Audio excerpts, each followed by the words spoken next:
faut environ 90 minutes pour assembler un ordinateur. Son disque rigide sauvegarde à long terme les informations qui lui sont transmises. La tête de lecture lit l'information.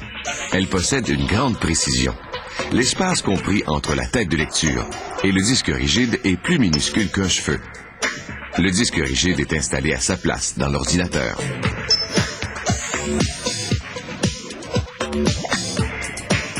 Il existe deux autres unités de sauvegarde des informations.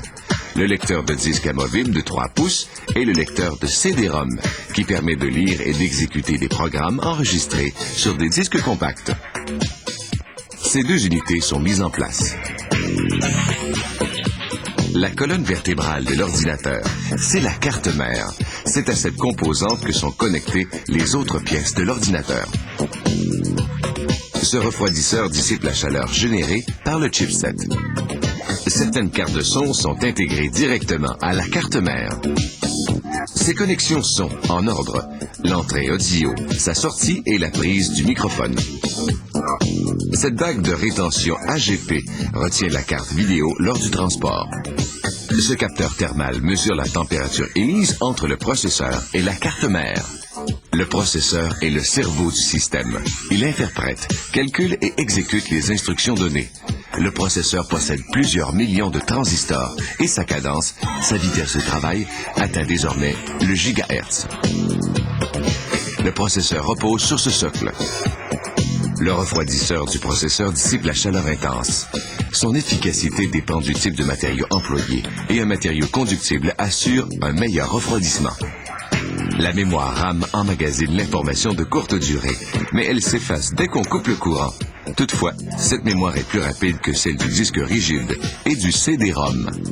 On va maintenant tout intégrer dans le boîtier. C'est un coffre qui protège les composantes internes des éléments extérieurs. À cette étape, on installe les organes électroniques dans le boîtier. Plusieurs connecteurs du boîtier sont branchés à la carte mère, dont le commutateur et divers indicateurs lumineux.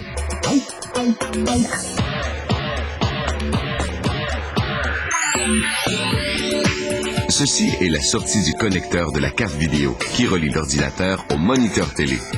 On voit aussi la puce vidéo qui crée des images en 2 et 3 dimensions. Voici la mémoire vidéo. Plus sa capacité est élevée, plus l'image affichée par le moniteur sera nette. La carte vidéo est mise en place.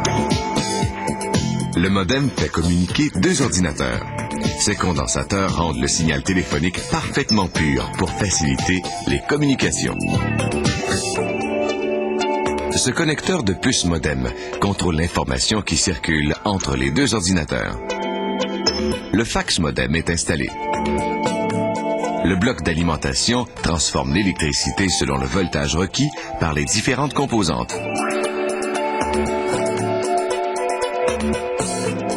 On installe le câblage à l'intérieur de l'ordinateur. Il permet aux informations de voyager entre les différents médias et la carte mère. Le câble IDE est connecté, puis le CD-ROM.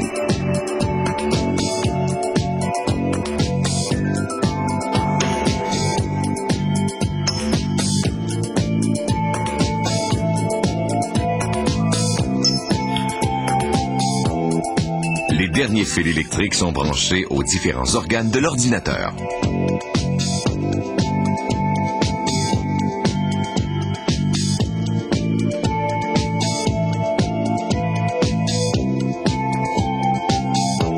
L'assemblage des 30 composantes de l'ordinateur est maintenant terminé.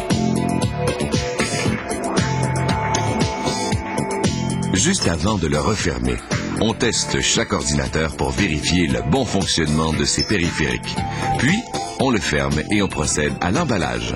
Dans cette entreprise, on produit environ 300 ordinateurs à chaque jour.